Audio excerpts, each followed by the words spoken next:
పన్ను నుంచి ఒక్క రూపాయి కూడా అమరావతి నిర్మాణానికి ఖర్చు చేయడం లేదని మంత్రి నారాయణ స్పష్టం చేశారు.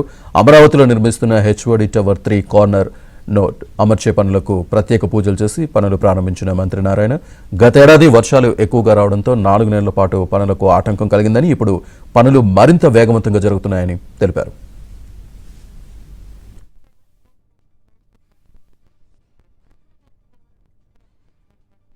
ఇక్కడ ఈ యొక్క ఏజెన్సీస్ ఎవరైతే ఉన్నారో ఎల్ఎన్టీ కావచ్చు, ది అదర్ ఏజెన్సీస్ కూడా యాక్చువల్గా ఈ వర్క్లన్నీ ఎంతో ప్రోత్సహం చేశారు. అదేవిధంగా లేఅవుట్స్ రోడ్స్ కావచ్చు, ట్రంక్ రోడ్స్ కావచ్చు, అవన్నీ కూడా యాజ్ పర్ షెడ్యూల్ ప్రకారమే జరుగుతున్నాయి.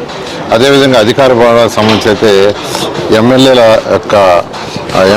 యొక్క అపార్ట్మెంట్స్ ఏదైనా కంప్లీట్ అయిపోయినాయి. తర్వాత ఎమ్మెల్సీ అదేవిధంగా సెక్రటరీకి సంబంధించిన అపార్ట్మెంట్ కూడా 5వ తేదీ 10వ తేదీకి వాళ్ళు హ్యాండ్ ఓవర్ చేస్తున్నారు నా కన్సర్న్.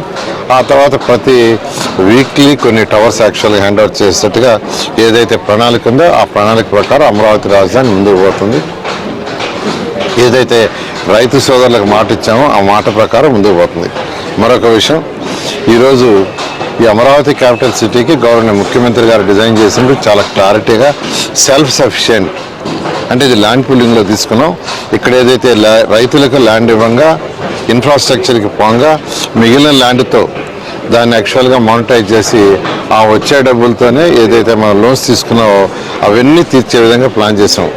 అయితే కొందరు పనిగట్టుకొని కొందరు అదిపినగా ప్రజల సొమ్ము ఖర్చు పెడుతున్నారు. ఇక్కడ ఎక్కువ ప్రజలు కట్టే ట్యాక్స్ అంటున్నారు.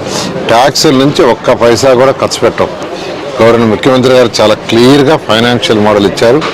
ఆ ఫైనాన్షియల్ మోడల్ ప్రకారమే ముందుకు తీసుకుపోతున్నాం.